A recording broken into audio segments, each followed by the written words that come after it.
Ukraine ने रूस में घुसकर इतना बड़ा अटैक कर दिया है जिसने पुतिन को एटम बम के इस्तेमाल के लिए एक मौका दे डाला है।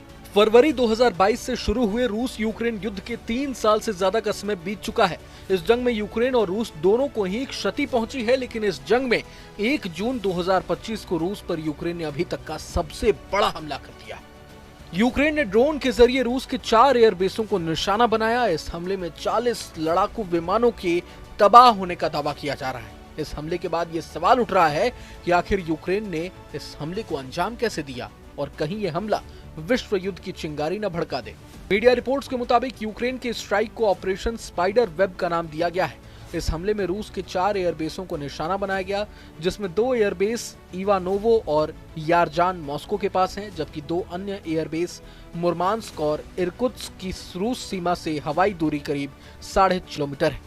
यूक्रेन के इन हमलों को रूस के लिए पर्ल हार्बर मोमेंट भी कहा जा रहा है। जी हाँ, वही पर्ल हार्बर मोमेंट जब जापान ने एक ही झटके में हजारों अमेरिकी फौजियों की लाशें बिछा दी थी।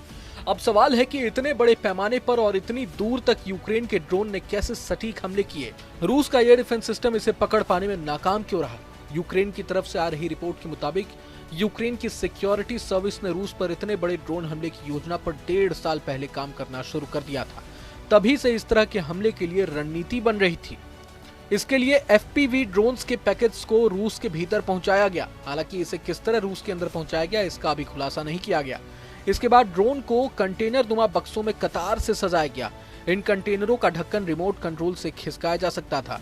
इन कंटेनरों को लकड़ी के बड़े केबिन के भीतर रखा गया। ट्रक पर रखे इन केबिन के छतों को भी रिमोट कंट्रोल से खुलने वाला बनाया गया। उन बक्सों को ट्रक पर लकड़ी के बने कंटेनर नुमा घरों के अंदर रखा गया और सही समय पर ट्रकों की केबिन की छत को खोला गया और हमले के लिए ड्रोन उड़ाए गए।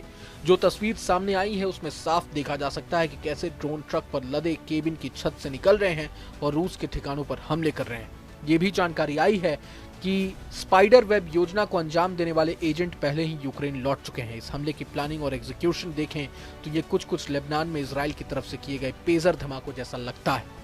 मीडिया रिपोर्ट्स के मुताबिक यूक्रेन के ड्रोन रूसी इलाकों में गहराई तक जाकर बड़े बॉम्बर्स विमानों जैसे Tu-95, Tu-22 और महंगे और दुर्लभ A-50 जासूसी विमान को नुकसान पहुंचाने में सफल रहे हैं।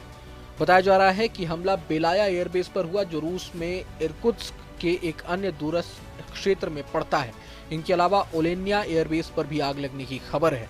अब हर किसी की नजर पुतिन के अगले कदम पर टिकी हुई है, क्योंकि पुतिन के देश पर यह बहुत बड़ा हमला है। हो सकता है कि पुतिन कोई बड़ा कदम भी उठा लें, लेकिन क्या यह विश्व युद्ध 3 की शुरुआत होगी या नहीं, ये तो वक्त ही बताएगा। बहरहाल पूरे मसले को लेकर आप क्या कुछ सोचते हैं हमें कमेंट बॉक्स में जरूर बताएं। अगर आपको ये वीडियो पसंद आया तो लाइक करें और चैनल को सब्सक्राइब करें। वहीं तमाम बड़ी खबरों के लिए देखते रहें न्यूज नेशन। जहां भक्ति है हर शब्द में, कथाओं में छुपे हैं दिव्य रहस्य और ज्योतिष देता है जीवन को दिशा। धर्म से जुड़ी हर बातों को जानने के लिए हमारे चैनल स्तुति को सब्सक्राइब करें। चैनल पर जाने के लिए इस लिंक पर क्लिक करें।